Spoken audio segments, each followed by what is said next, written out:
Olá, queridos, graça e paz vos sejam multiplicadas.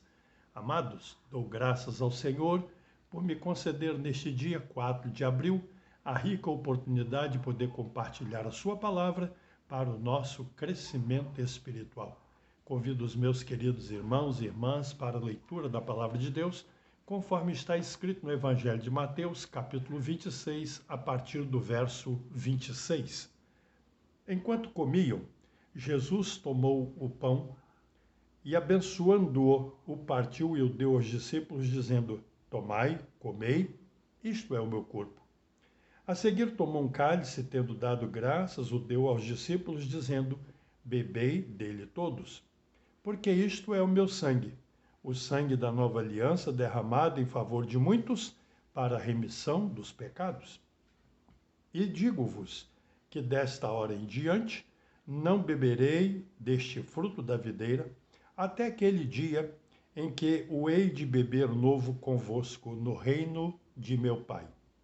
E tendo cantado um hino, saíram para o Monte das Oliveiras. Queridos, esta semana é a chamada Semana Santa. E nesta semana nós refletimos sobre a morte de Jesus. Hoje quero focar a minha reflexão nos acontecimentos que antecederam a morte de Jesus. Jesus teve um encontro separado, reservado com os seus discípulos e ali celebrou a Páscoa, a ceia. Naquele momento de comunhão, naquele momento de aconchego entre Jesus e os seus discípulos, havia uma nota destoante. A presença de Judas, o traidor, que se retirou antes que aquele encontro terminasse. A Bíblia diz que Jesus desejou muito ter aquele encontro. E aquele encontro foi a razão de preparar os seus discípulos para o momento que viria a seguir. A Bíblia diz que após a celebração da ceia, da Páscoa, eles cantaram um hino, significando que eles estavam em comunhão, em harmonia, e se dirigiram para o Monte das Oliveiras, onde estava localizado o jardim do Getsêmani. Ali Jesus separa alguns discípulos para ir com ele mais adiante orar. Deixa Pedro, Tiago, João, e ele segue um pouco mais à frente.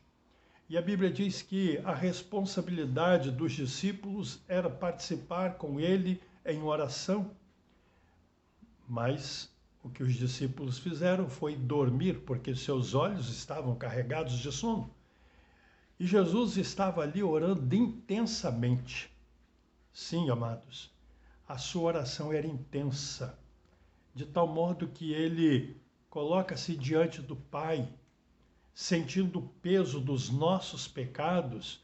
Ele diz: Pai, se possível, passa de mim este cálice, todavia seja feito como tu queres. Jesus saiu de um ambiente de paz, de alegria, de cântico, mas também de tristeza por causa da traição de Judas. E agora ele está numa luta, numa agonia, e a Bíblia diz que o seu suor se tornou em gotas de sangue. Jesus sofreu por causa dos nossos pecados. Não foi só na cruz que ele sofreu por causa dos nossos pecados, ele começa a sofrer antes. A Bíblia diz que ele, algumas vezes, se dirigiu ao Pai, dizendo: Pai, se possível, passa de mim este cálice, todavia seja feita a tua vontade. Jesus se submeteu.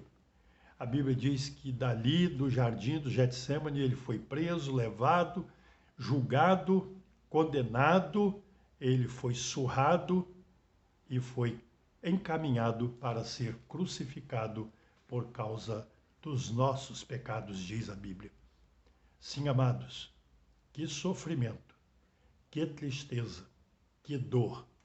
Jesus, que não teve pecado, assumiu os nossos pecados para que com o seu poder salvador pudesse então nos libertar do pecado para vivermos em comunhão com ele para todo sempre.